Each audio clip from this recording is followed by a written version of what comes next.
और अमेरिका में चार्ली कर्क की हत्या के मामले में एफबीआई ने हमलावर का सीसीटीवी वीडियो भी जारी कर दिया है। चार्ली कर्क की हत्या दरअसल 10 सितंबर को यूटा यूनिवर्सिटी में हुई थी। शूटर की तस्वीरें सीसीटीवी कैमरे में कैद हुई, जिन्हें जांच के लिए सार्वजनिक किया गया। चार्ली कर्क अमेरिकी राष्ट्रपति डोनाल्ड ट्रंप के बेहद करीबी माने जाते रहे हैं और दक्षिणपंथी संगठन टर्निंग पॉइंट यूएसए के संस्थापक थे।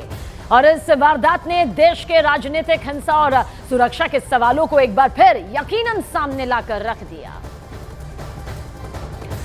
और ये तस्वीर इस वक्त जो आपके सामने मौजूद है, इसे सार्वजनिक यहां पर किया गया है। दरअसल सीसीटीवी कैमरे में हमलावर की ये तस्वीरें कैद यहां पर हो गई, जहां पर अमेरिका के चार्ली कर्क की हत्या के मामले में एफबीआई ने हमलावर का यही सीसीटीवी फुटेज अब जारी कर दिया है, जो इस वक्त आपके सामने मौजूद है। देखिए किस तरह से पहले इस हत्या की वारदात को अंजाम दिया गया और उसके बाद फरार होने की भी जो तस्वीरें निकलकर सामने आई थी। लेकिन सबसे बड़ी बात यह है कि इसी के साथ बहुत से सवाल राजनीतिक हिंसा को लेकर भी अब वहां के विश्लेषक चर्चा का विषय यहां पर इसे बनाए हुए हैं, क्योंकि जो तस्वीर इस वक्त आपके सामने है, दरअसल वो पास में ही लगे सीसीटीवी कैमरे में कैद हो गई। अब ये दो तस्वीरें देखिए, जब चार्ली कर्क पर हमला किया जाता है यूटा यूनिवर्सिटी में, जब वो संबोधन दे रहे थे, एक बातचीत का हिस्सा थे, उसी वक्त हमलावर की तरफ से गोली चलाई जाती है जो सीधे गर्दन पर लगती है और उसी वक्त ढेर यहां पर चार्ली कर्क हो जाते हैं। फौरन अस्पताल ले जाया जाता है, जहां पर डॉक्टर की विशेष टीम कहती है कि उन्होंने दम तोड़ दिया। और ये दूसरी तस्वीर भी इस वक्त आपके सामने, एफबीआई ने सीसीटीवी फुटेज इसे जारी कर दिया है। अब इसे सार्वजनिक तौर पर जारी किया गया है, दिखाया गया है हमलावर को किस तरह से।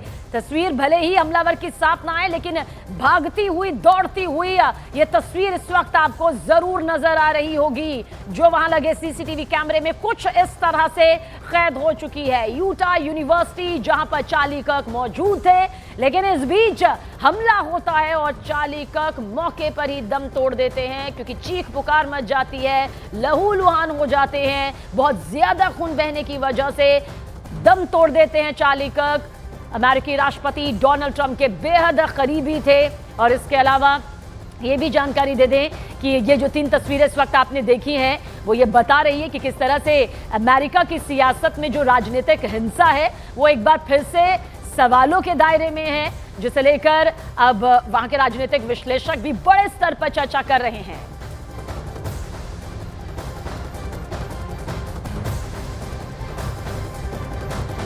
तो अब तक हत्या का मकसद और हमलावर की असल पहचान साफ नहीं है और इसीलिए एफबीआई ने संदिग्ध की तस्वीर जारी कर $1 लाख का इनाम रखा है। 10 सितंबर को यूटा यूनिवर्सिटी में एक प्रोग्राम के दौरान कर्क की गोली मारकर हत्या कर दी गई थी, जिसके बाद एफबीआई ने पूरी जांच को अपने हाथ में ले लिया। अब तक जो तस्वीरें सामने हैं, स्पष्ट है, वो ये है कि स्नाइपर के माध्यम से यह हमला किया गया और उसके बाद यह हमलावर वहां से फरार हो गया।